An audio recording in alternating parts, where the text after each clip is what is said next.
안녕하세요. 케니입니다. 수업 요약 드리도록 하겠습니다.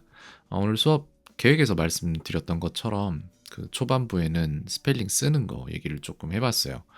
tomorrow 쓰라고 할 때 이제 소리는 정확히 기억해요. 그리고 소리에 해당된 뜻이 뭔지는 알아요. school도 마찬가지로 학교면 school 나옵니다. 철자 맞아요. 근데 문제는 숙제할 때 tomorrow 엄청 많이 들렸거든요. 근데 오늘 바로 맞추잖아요. school은 뭐 해당 사항 없고 별로. 충분한 이걸 딱 시켰는데 enough가 EHOGH 이런 식으로 나오는 거예요. 그러니까 어떤 부분들이 토막토막으로 이렇게 기억은 나요. GH로 끝나야 된다는 거 알아. E로 시작해야 된다는 거 알아. 그 중간에 뭐가 들어갈지를 근거 없이 그냥 대충 외우는 식인 것 같아요. 근데 그럼 딴 사람들은 안 그러냐? 그럼 저도 그래요. 저도 enough가 손에 익어서 한 방에 쓸 수 있는 거고 애초에 잘 쓸 수 있게끔 배치가 돼 있어요. 키 배치가 제가 볼 때는 키보드에. 근데 그거랑 상관없이 글자로 쓴다고 해도 제가 썼을 때 이렇게 썼다고 하잖아요. 그럼 J는 뺄 거예요. 못하니까 일단. 근데 여기에서 제이스 학생이 쓴 것처럼 이걸 본단 말이에요. 여기에 지금 너에 해당하는 N 발음이 없잖아요. 그렇기 때문에 이게 맞을 방법이 없다라는 어떠한 좀 검산 정도는 해야 되는데 그게 없는 거예요, 숙제에서. 그래서 그 부분에 대해서 얘기를 좀 해줬고요. 그 다음에 이제 요 부분이 있어요. 오늘 되게 많은 시간을 차지한 부분인데 두 번째 수업으로 넘어가기 전까지 계속 시켰던 부분입니다. 한 가지 질문을 해요. 그래서 그 질문에 대한 답을 시켰을 때 그 질문의 정형적인 답을 해내야 되는데 못합니다. 그래서 틀린 것 때문에 또 시켜요. 또 못해요. 근데 이 답이 내가 계속 시키면은 그건 틀렸기 때문이라는 분위기 파악이나 이런 게 됐을 텐데도 똑같은 답을 계속 하고 있는 거예요. 그렇기 때문에 여기에서 숙제랑 비슷한 어떤 그런 부분이 있어요. 제가 볼 때. 불이익이 없거든요. 이렇게 해도. 결국 말하는 선생님만 입이 아픈 상황이 되는 거잖아요. 그렇기 때문에 가르치는 사람은 절대로 배우는 사람보다 더 불편하면 안 돼요. 그러면은 배우는 사람이 배울 수가 없어요. 그래서 불이익을 하나씩 넣기 시작해요. 2번 읽어봐라. 또 틀림 3번 읽어봐라. 이런 식으로 해서 10번 넘어갔어요. 10번까지 갔어요. 그러고 나니까 뭔가 잘못됐다는 걸 인지하고 그제서야 고치기 시작한 게 요 수업이 거의 끝날 때쯤이었으니까, 그러니까 6시 반 한 요쯤까지 계속 이렇게 했거든요. 그러다가 마지막 여기에서 드디어 맞는 대답이 나온 게 이 시점이에요. 되게 오래 걸렸어요, 진짜로. 근데 그렇게 해줘야지 뭔가 제대로 생각하기 시작하는 부분도 보여요. 그래서 그러고 나서 이제 수업을 첫 번째 수업 종료하고 두 번째로 넘어갔을 때 학생에게 어떤 질문을 하잖아요. 그러면 여기랑 태도가 완전히 바뀌어요. 두 번째 영상부터 보시면 알 텐데 학생이 제가 하는 말을 반복해요. 자기가 말을 하고 있어요. 제가 하는 말을 듣고. 왜냐면은 자기가 이걸 맞춰야겠다라는 생각이 드니까 본능적으로 본인이 해야 할 행동을 하는 거예요. 이렇게 하고 있거든요. 그래서 이 부분에 대해서도 나중에 얘기를 해줬던 게 학생도 고개를 끄덕끄덕 하면서 얘기를 들었던 게 들을 때 자기가 듣던 거 좀 이렇게 신경 팔려가지고 못 듣는 부분이 있지 않냐 이런 질문을 했을 때 끄덕끄덕 하는 걸 저는 봤거든요. 아마 그럴 거예요. 근데 그거 밖으로는 티 안 낼 거예요, 아마. 그래서 본인은 그런 일을 겪고 있는데 아마 티를 안 낼 것이고 밖으로. 왜냐면 겉으로 티를 내면은 제대로 안 들었단 말이 되니까 혼날 계제만 늘어나잖아요. 그리고 그거를 숨기려고 하겠죠. 그냥 대충 그 상황만 모면하면 되니까.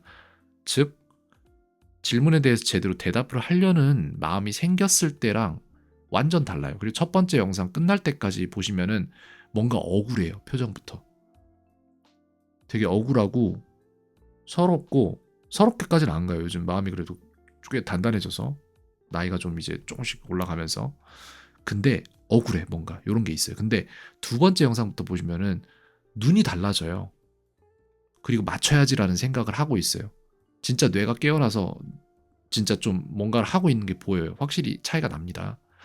그러고 나서 이제 또 느껴지는 부분들 적었던 게 7시 12분 정도로 표기가 돼 있는데 뭔가에 대해서 생각을 깊게 안 해요.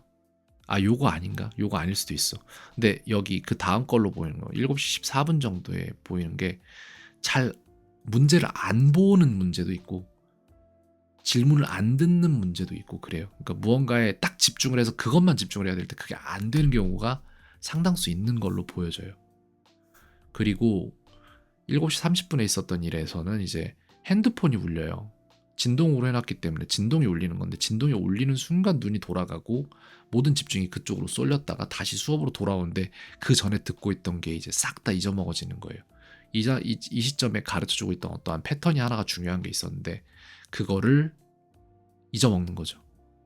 그러고 나서 거기서부터는 이제 자기가 집중해서 따라가고 있을 수 있었는데 집중력 자체가 흐트러지니까 집중하고 있던 태스크 자체에서 완전 벗어나 버리고 여기서부터 이제 내가 알아들을 수 있다라는 흉내를 낼 수 있을 정도의 집중력만 남아 있는 거예요. 그럼 결과적으로 지식 축적은 안 이루어지겠죠, 여기에서.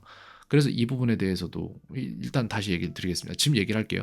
학생한테도 얘기했어요. 이렇게 된다고. 그러니까 핸드폰을 손 안 닿는데 나 뭐 이런 데 두면 그게 더 좋지 않겠느냐 라고 얘기를 했고, 만약 그렇다면 집중 모드 같은 걸 켜서 엄마 아빠한테 오는 전화만 받을 수 있도록 고쳐두는 것도 한 개의 방법이지 않을까라고 생각을 합니다.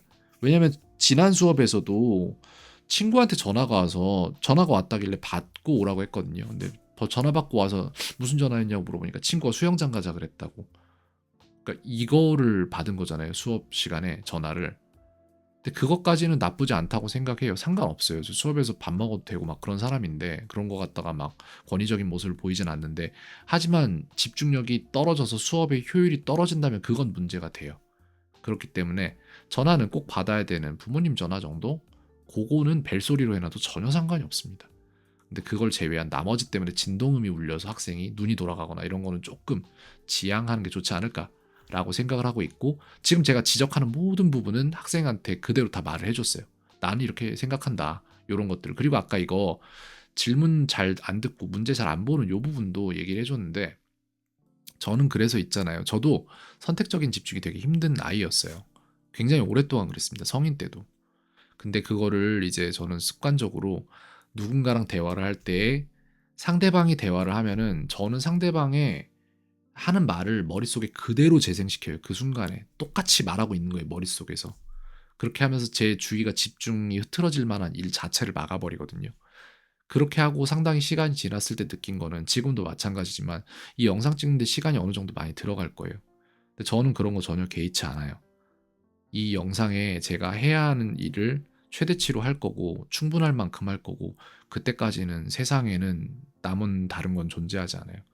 이 영상에 전달해야 될 내 메시지만 있는 거예요. 그것만 할 거예요. 딴 생각 안 합니다. 그 다음 부분은 이제 계속 똑같은 지적받아도 고쳐지지 않는 문제가 있어요. 이게 이제 과거 시제에 해당해서 일어나는데, 질문을 과거로 받았으면 대답을 과거로 해야 되는데 제가 이거 한 100번 말한 것 같은데 안 고쳐져요. 왜냐? 똑같은 케이스인데 본인이 그걸 고쳐야 된다는 생각 자체를 안 하면은 고치지 않는 거죠. 근데 이거 되게 재밌는 게 타인이 생각을 하게 만들 수는 있거든요. 코끼리 생각하지 마세요라고 해서 코끼리 생각하게 만들 수 있어요. 근데 생각할 생각을 하게 만드는 건 진짜 힘든 거거든요. 근데 이거는 생각할 생각을 하게 만들어야 되거든요. 내가 질문을 할 때 학생이 대답을 하기 전에 내진 대답을 하면서 이것의 시제가 무엇이지? 난 그걸 파악하고 제대로 얘기해야지 라는 생각을 하도록 만드는 건 힘든 거죠. 내가 그걸 매번 말을 해줘야 되잖아요. 그죠? 그렇기 때문에 교육에서도 그렇고 군대의 경우에도 그렇고 세상의 이치 중에 하나가 매가약이다 이런 게 있거든요. 생각할 생각을 하게 만드는 방법엔 매가 있어요, 사실. 진짜 그래요. 되게 좀 무서운 얘기일 수도 있는데 실제로 그렇습니다. 그래서 그거를 매를 안 들고 한다는 거는 사실 되게 힘든 거예요. 매번 개입해서 똑같은 얘기 계속 해줘야 되는 거예요. 근데 오늘 같이 두 번째 수업으로 들어갔을 때 후반 20분처럼 눈 뜨는 것 자체가 달라요. 그냥 완전 달라요, 사람이. 그런 식으로 만들 수 있으면은 생각할 생각을 하게 되는 거거든요. 근데 그러려면은 수업 전반부처럼 어느 정도의 불이익이 나와줘야 되는 거 아닌가라는 생각조차 살짝 드는 거죠.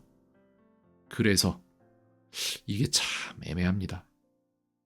학생이 조금씩 변해갈 수 있도록 가이드해 나가고 있고, 다음 시간에 스스로 생각할 생각을 하고 좀 더 나은 대응을 할 수 있도록 해줄 수 있는 게 무엇일까? 오늘 많은 얘기를 해줬거든요. 그 부분에 대해서. 최소한의 시간으로. 다음 시간에도 이걸 주지시키고 수업을 해봐야 될 것 같습니다. 일단 여기까지 말씀드리겠습니다. 켄이었습니다. 오늘 하루도 평온하세요.